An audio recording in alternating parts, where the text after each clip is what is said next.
तरुण चुग साहब, इसको हम अपनी कामयाबी समझें कि इस एग्रेशन के साथ हम जवाब दे रहे हैं, या जो इंटेलिजेंस इनपुट आ रहे हैं कि चीन किसी भी वक्त अब इधर हमलावर हो सकता है, इसको ये समझें कि मौजूदा स्थिति में हमको जिस तरीके से टैकल करना चाहिए था वो ऐसा हम नहीं कर पाए। भारत के जो पराक्रमी वीर सैनिक हैं और जो भारत की सेना की इंटेलिजेंसी इनपुट्स हैं, वो बिल्कुल मिलकर एक योजना के तहत काम कर रहे हैं।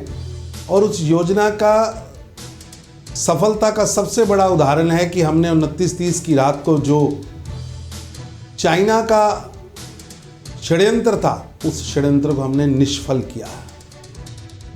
देश ने डिप्लोमेटिकली भी विक्ट्री ली है और बॉर्डर पर भी विक्ट्री ली है। जो चाइना भारत को डराता था, जो चाइना भारत के ऊपर एक प्रभाव डालने की कोशिश करता था, आप देखिए पिछले कुछ सालों से उस चाइना को हमने ये समझा दिया है कि ना भारत डरने वाला है ना झुकने वाला है। और आज पहली बार ऐसा मौका आया है कि इन वर्षों में हमने उसको पूरे विश्व ब्रदरहुड को उसके सामने लाकर खड़ा किया। चाइना अलग थलग पड़ा।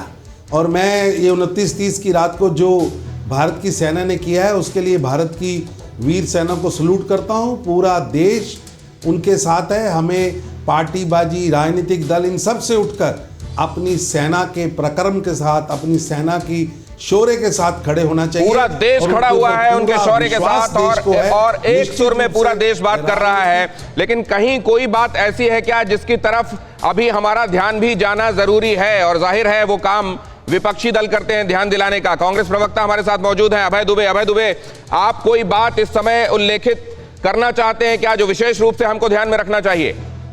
देखिए दिनेश गौतम जी, ये बात भारत की सरकार को 2015 से ही याद रखनी चाहिए थी। ऐसा नहीं, पूरी विश्व बिरादरी ने देखा था कि चाइना ने व्हाइट पेपर ऑन डिफेंस जो सब जगह पब्लिश हुआ, उसमें आर्टिकल्स हुए। ग्लोबल टाइम्स ने तो 2016 में स्पेसिफिकली लिखा कि हिंदुस्तान और चीन के कन्फ्लिक्ट के लिए हम तिब्बत की कमांड के चीफ को ये ऑपरेशन सौंपते हैं, और ये वही कमांडिंग ऑफिसर है जिसने डोकलाम में ऑपरेट किया था, वो आज यहाँ कर रहा है।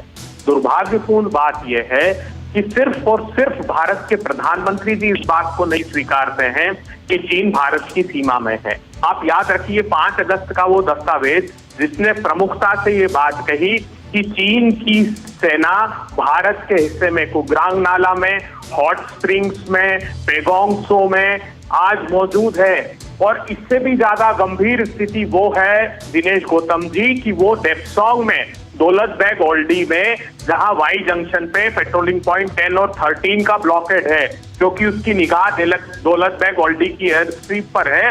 ये बहुत गंभीर परिस्थितियां हैं जिसका संज्ञान भारत की सरकार को, प्रधानमंत्री जी को खास कर लेना चाहिए। आज जो ये साउदर्न एरिया में, लेकिन इसमें दो चीजें हैं ना भाई, एक तो होता है कि सरकार संज्ञान ले रही है, खुफिया इनपुट मिल रहे हैं और उस पर जो आवश्यक है वो किया जा रहा है। दूसरा होता है कि वो पब्लिक एट लार्ज के भी डोमेन में लाया जाता है।